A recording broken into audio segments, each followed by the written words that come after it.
Right. So I'm primarily interested in game theory and the capacity of game theory to make predictions about the future. Right. So I'm interested in having a discussion about what drives human events and why do we do what we do. And if we have a serious discussion about this, I think this gives us a better understanding of who we are, and it allows us to better control our future and develop a future that is more fit, more healthy for our children. So that's my primary purpose. And I make predictions as a way to validate my understanding of how the world works, these theoretical models.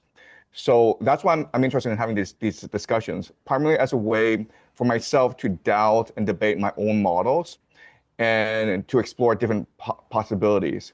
So I don't see myself as having a political leaning.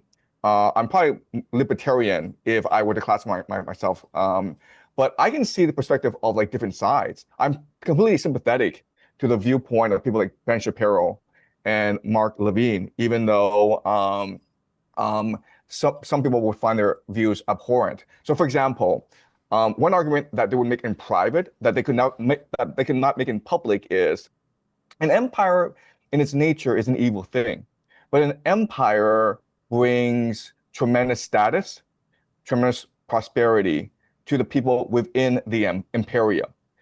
And so the question is, are Americans happy with Russia or China being the top dog in the world, meaning that Russia and China can control the United Nations, control terms of trade, control the WTO, and basically set the agenda for humanity? And so for Russia, that can mean a much more orthodox perspective. For China, that can mean a much more communist perspective. And so the question is, would Americans be okay with either China or Russia being the empire and basically America retreating back into its continental fortress? Mm-hmm. What are your predictions, Dave? Obviously, Professor Zhang's channel is all about using game theory. It's called predictive history. I think one thing that you're definitely vindicated about was Venezuela. So this happened in January, and we got a lot of pushback, and we did some collabs speaking about how the Venezuela regime change and that whole invasion was just about getting my point of view was they were just trying to get oil so that they could supplement the loss of oil that would happen if they attacked Iran and they would close the Strait of Hormuz. I think you also agreed that that was part of the plan, and we've been vindicated about that. And people are saying that you hate America even back then.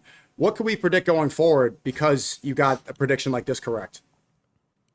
Well, I mean, that is not my specialty is working out models to predict the future. That is above my pay grade. And it is tough. It's a tough, there's just so many variables when it comes to human affairs, and it's hard to account for all of them. I would say, like, with a high likelihood right now, it seems to me that Donald Trump right now is kind of desperate for a gimmick to get out of this. It seems like it seems to be the case somehow, even though this is fairly hard to believe, that the Israelis convinced him, like according to that New York Times piece, it was that Benjamin Netanyahu and the Mossad convinced him that this would tank the regime and that they could get a regime change with like an easy first strike decapitation, or at least claim they got one, as they did in Venezuela. And obviously none of that is true. But I would say at this point, right, if you just kind of like look at the stated goals of the war, so it would be like destroying Iran's nuclear capabilities, even though they already claimed that they obliterated them 7 months ago.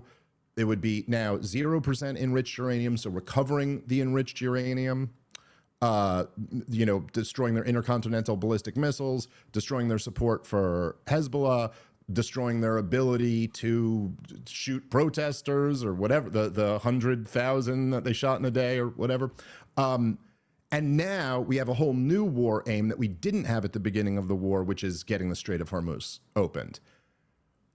The prospect of any of those things happening seems pretty slim.